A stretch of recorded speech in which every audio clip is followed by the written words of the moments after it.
Hello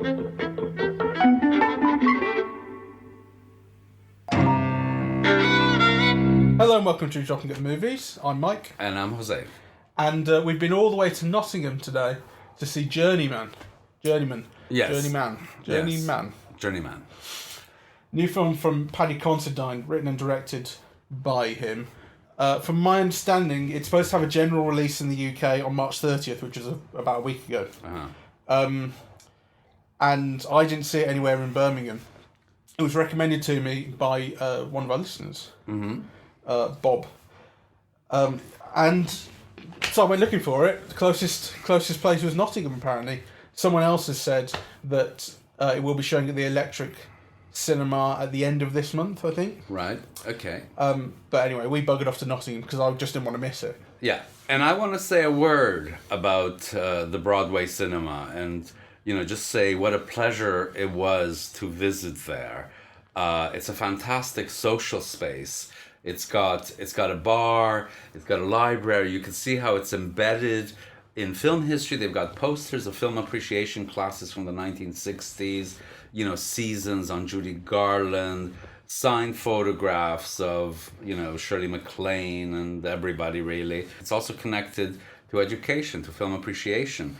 They have a library, they can project all kinds of things. I also noticed that there were elderly ladies who were at the cinema, and there's a lift for them to get them in and out. So, it's accessible to all kinds of people.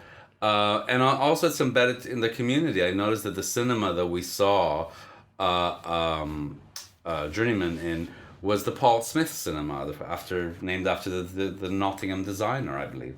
So it was just a very, very pleasant environment to be in, very welcoming. The usher was wearing a 120 beats per minute t-shirt, and, I said, I want one, and, she said, well, kind of ask at the box office, and I was too shy to do so. It's quite daft. Well, I was too shy to do so. But I was very happy to see a kind of dialogue on cinema. They actually have, one of those boards where people can post comments on, what their feelings about what they'd seen, and you can see it. So it's kind of, it's enmeshed in the cinematic culture of the place. It's clear that the intent is to disseminate a cinematic culture and to make people feel kind of welcome and in dialogue in doing so. And I was very, very impressed with the space. I'm just tweeting at the Broadway Cinema asking for a t-shirt. Oh. Give us a second.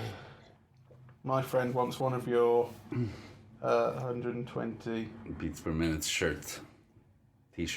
Extra large.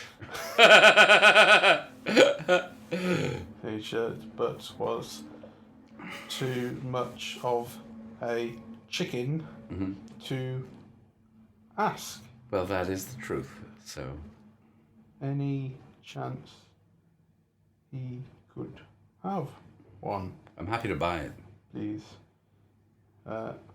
He says he will pay money, so you should ask for some.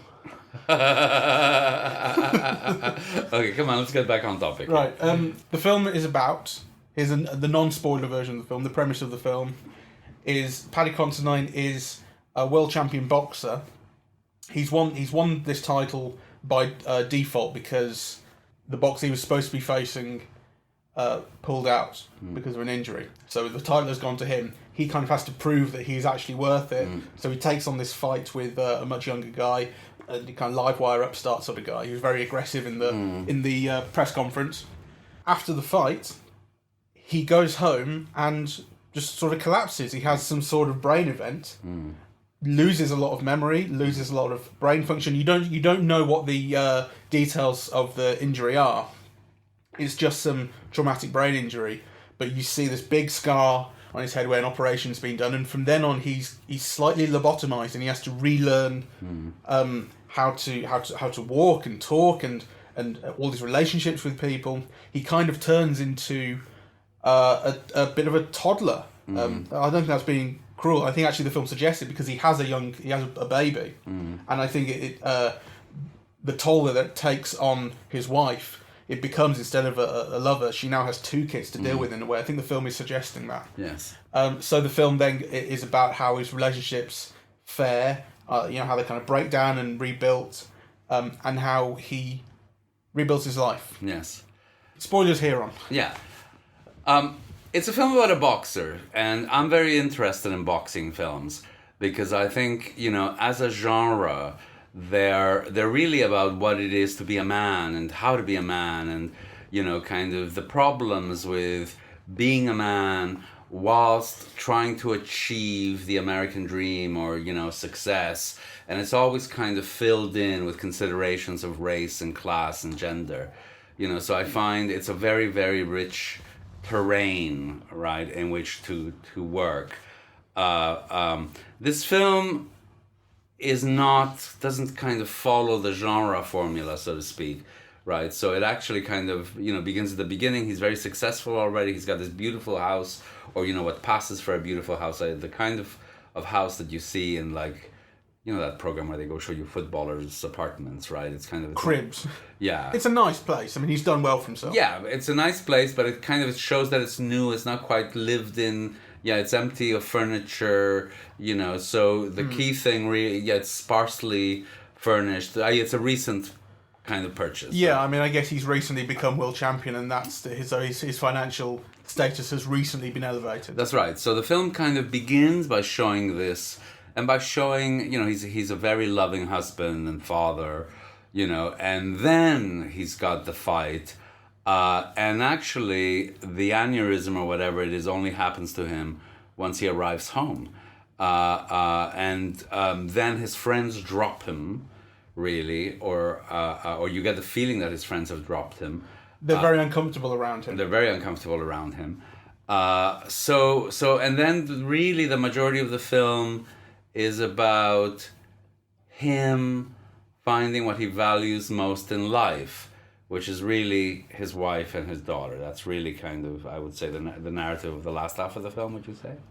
I think it's the narrative of the entire film. This is actually something that, before I figured out this was going to be the whole film, it annoyed me at the start. Up until the fight, he's a very, very one-note character. It's all about his family. He's constantly looking at these photos of his wife and his child, and he loves them and he's kissing them, and a lot of care is taken to make sure that that he's devoted to his wife and his child. To actually the detriment of other things. One of the problems I have with the film is I don't believe him as a world-class boxer. Well, exactly. I mean, I have many problems with the film. So I think the film is interesting to me because on the one hand, I think it's not a very good film. On the other hand, I found it deeply touching, right? So there were moments in it that really moved me, And the things that I found problems with are, first of all, you can't believe him as a boxer.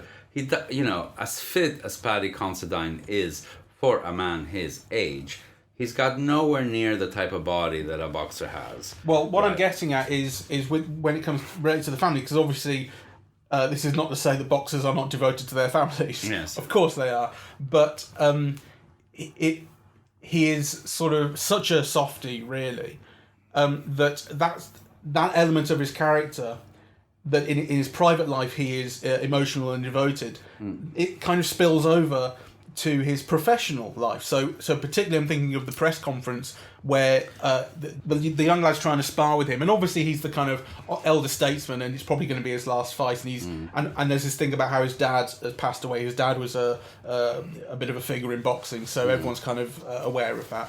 And he gives him a sort of a bit of a tribute and says, I'm glad he got to see various things in my life, but he is not playing the part, and you think, like, do you not know what the game you're in is, right? So it's he's kind of too polite and too genteel and too charming, right? And just he's not playing the game of boxing. He has no killer instinct that you see at that point, right? Yeah. And so I don't believe him as a winner for that reason. Yeah. I think he could easily be a failed fighter who didn't have what it took. Though I think it's interesting because later on in the film, that comes out. His work ethic does, for sure. His willingness to fight, because what he talks about in that press conference is, my dad's no longer here, but I have a new baby. I've got someone new to protect in my life. And so there's this idea that his fighting is for his family to an extent, and then later on in the film, when his wife leaves because we'll get onto it, she can't take it, and she takes the daughter with her, then he's fighting for his family in a very different way. He's fighting to regain what he can of his previous self so that she returns and his family will be reunited. Yes. So ultimately, the family stuff at the start did make sense because that was what the entire thrust of the film was. But Yes. right at the start, it was very, very one note. Well, the thing about it is that it kind of...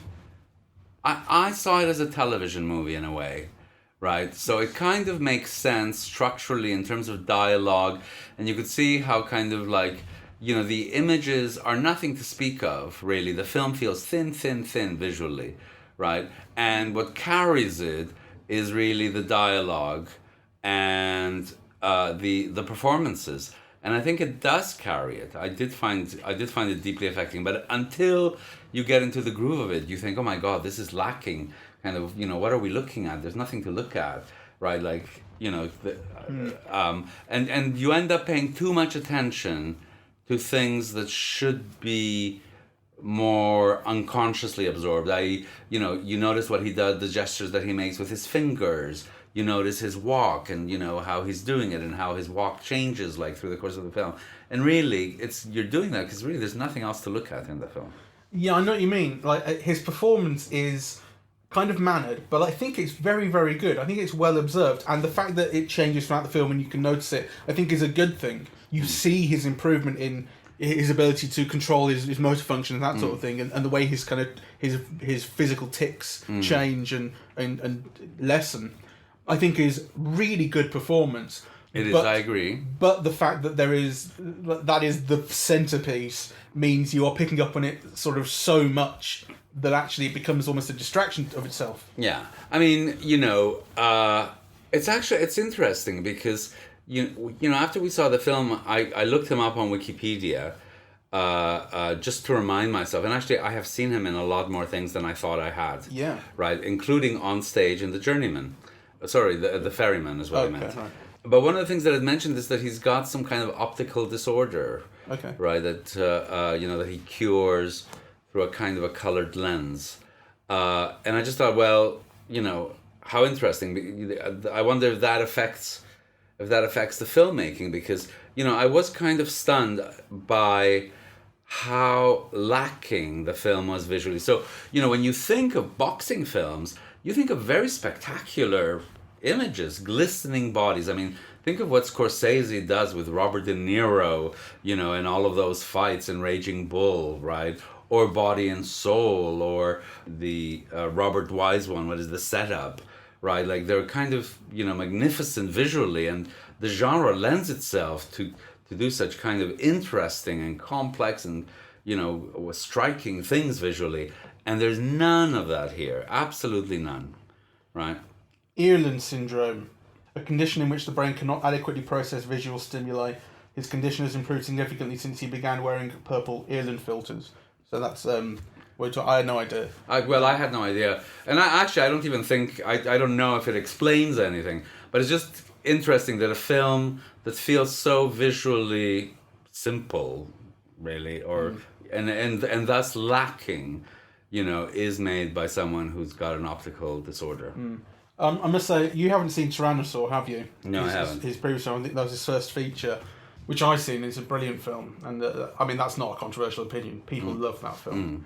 And I think it's a better film than this, and you will too when you watch it. And visually, it's not a whole lot more interesting, but it is more interesting. This is quite flat.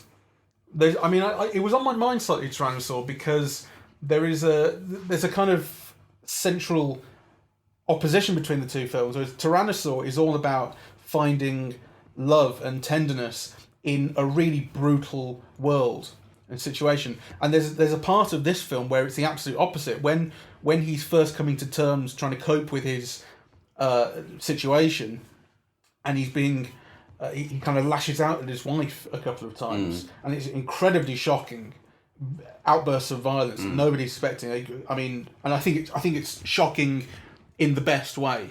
I think it's warranted, and it generates the right sort of emotional response in you.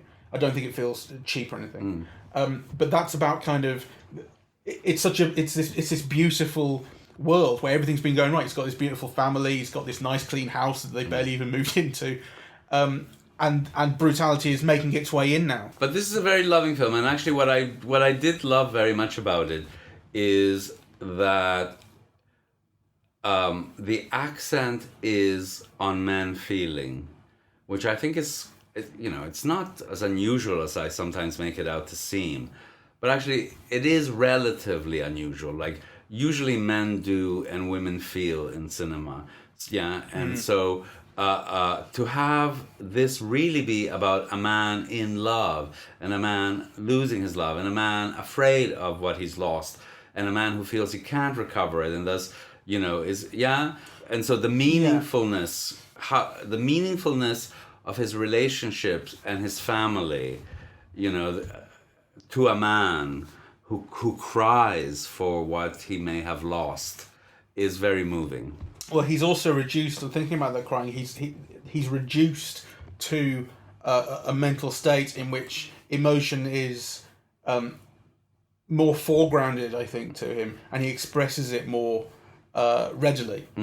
Again, like a child does. I mean, that's really his state for a lot of the film. So he cries quite openly. I mean, this thing that I saw Michael Caine talking about, how women will cry. This is talking about acting. Women will cry, and men will do anything but cry. Yes. But in this, Paddy Considine cries quite readily because he's not of a sort of state where he's trying to keep it in. Like he's his mental state is much more open. And it is very, very moving, particularly the phone call he has with his wife. He's been estranged from her for a little while now, and they slightly reconnect on the phone, and it's just, I miss you, I love you, and he's constantly trying to think of something else to say, which is a really touching thing that he says to himself, something else, because he's just trying to keep her on the phone. Yes. Beautiful. It is. Really, really touching. I mean, actually, I think the writing in that is beautiful, and I think Paddy Considine's performance in that is beautiful. It's great. And I found it deeply, deeply moving. So that's kind of the contradictions in this film, because there are moments like that where it works, and it is kind of deeply touching. And I also want to mention Jodie Whittaker, because she is like, she's such a positive force. Every time she appears on screen, you feel a warmth. I don't know how to describe it, right? She's got this kind of very warm and accessible presence. You can see how she loves her, and you can see why she's the kind of anchor to his life that he knows her to be. So actually, I think both of those performances in their own way are fantastic, and they're fantastic together. And they're the reason to see the film, I think. I think the film suffers when she leaves. Yes. Because she's in the film for a third half, and then she turns up again right at the end to reunite the family. For a long time, she's not in it, and this is when the film is on its emotional. I mean, he's at the doldrums when she leaves, but then it's a kind of emotional upswing when the friends get back involved, and they basically get back into a training routine to help him win her back, I suppose. Yes. But I think the film suffers for her not being there, and I think the film really actually lost me when it got into this friends coming back thing. That to me felt very easy. Too easy. Not an easy decision to make for the storytelling, but I mean it was executed in a way that seemed very easy. Yes, I mean basically the friends have all dumped him. He's friendless, right? And you could see that the wife is feeling a kind of anger and resentment, basically, because you can also imagine in a boxer's career, these acolytes have probably coasted and benefited socially and financially and, in all kinds of ways from just being near this guy. And then as soon as something happens, they're nowhere to be seen, right? So actually the realms of anger and frustration and so on that you would expect to be there are really not there. I mean, you get a sense that they're slightly ashamed not to have seen him. I think that's exactly what it is. I don't think that the film is saying that these guys are purely hangers-on who dump him as soon as he's no longer sort of useful to them. That's not what they're saying. They are his friends. They are his friends. But they don't know how to cope with this shift in him. There's that great scene where Jodie Whittaker bumps into one of them at the hairdressers, and Paddy Considine sat there in the car, and she basically says, like, why why haven't you been here? Because she's his wife, she can't give him up, like, and she's been dealing with it with sort of dignity and love, and she's saying, well, why the fuck haven't you? And he is ashamed, and he knows he should be ashamed, and he says, can I go and say hi to him? And she's like, of course you fucking can. Yeah. Because it's that thing of like, oh, how can I speak to a disabled person that men seem to have, I think. I don't know if actually it's maybe particularly a men thing. I don't know, but it's the way that interaction was observed felt very honest to me and very authentic. It happened so quickly after that they come back together. That felt easy to me. Well, it is easy, but nonetheless, I do think, to me, kind of, some of the writing was very fine. I thought, some of the performances, had moments that were just brilliant, particularly Considine, and particularly in that scene that you mentioned. So, the writing and the acting are very good. I think the filmmaking as a whole is really kindergarten filmmaking. It's just basically putting the actor on the frame. Nothing is being expressed through, lighting, angles, camera movement, cutting, right? Like, really nothing. And the film has some almost like set pieces where you feel the lack, right? And the two main ones for me are the boxing scenes themselves and the suicide scene. I mean, that was pathetic. Like, yeah, it was. Yeah. That should have been a moment, right? And it should have been a visual moment.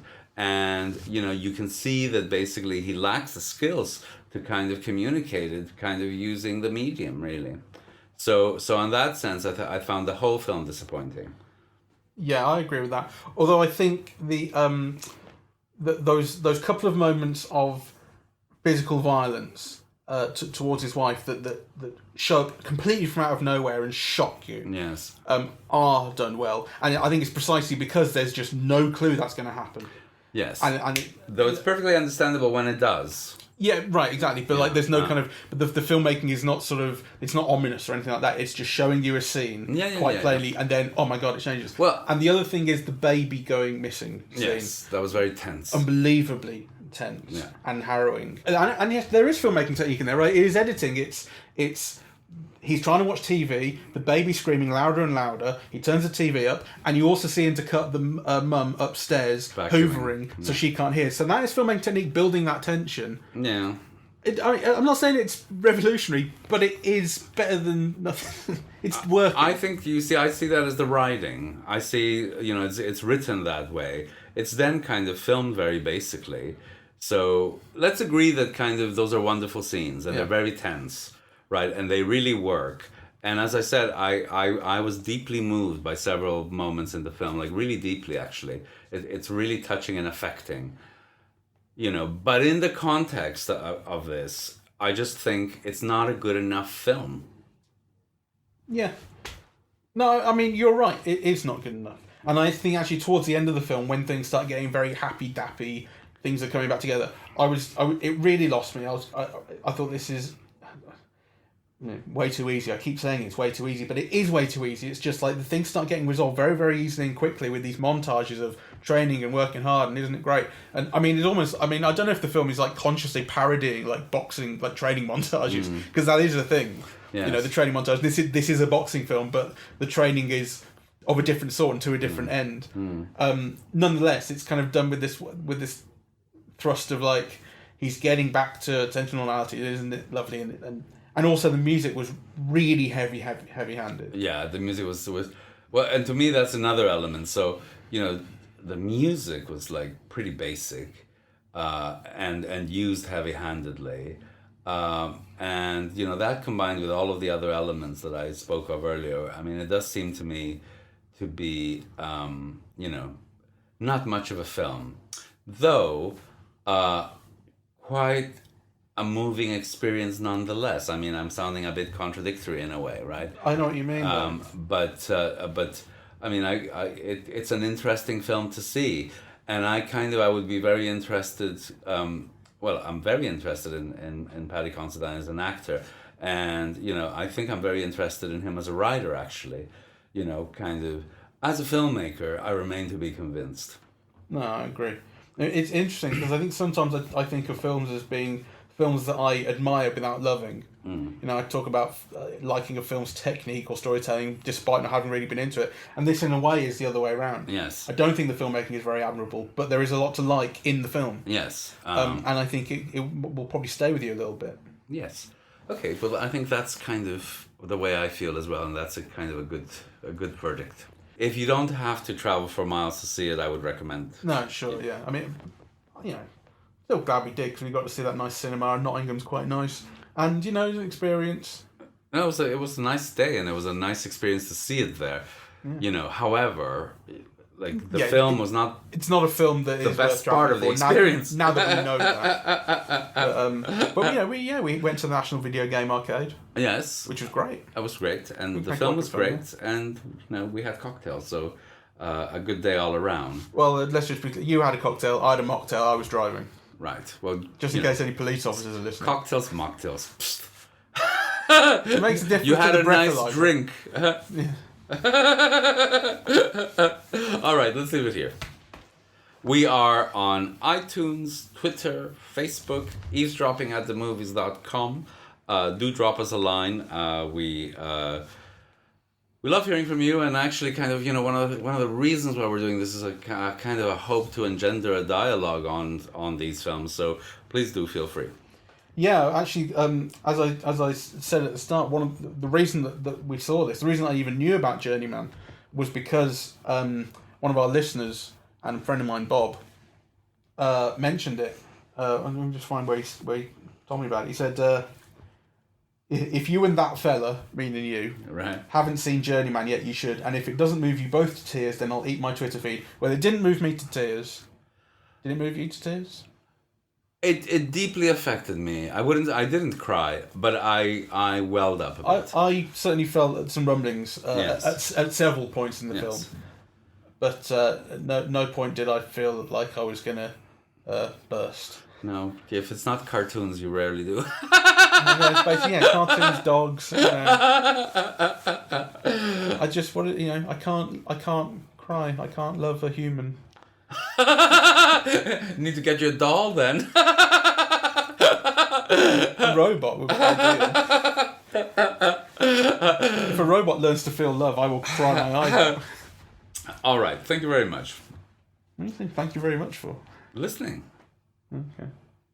All right. Goodbye.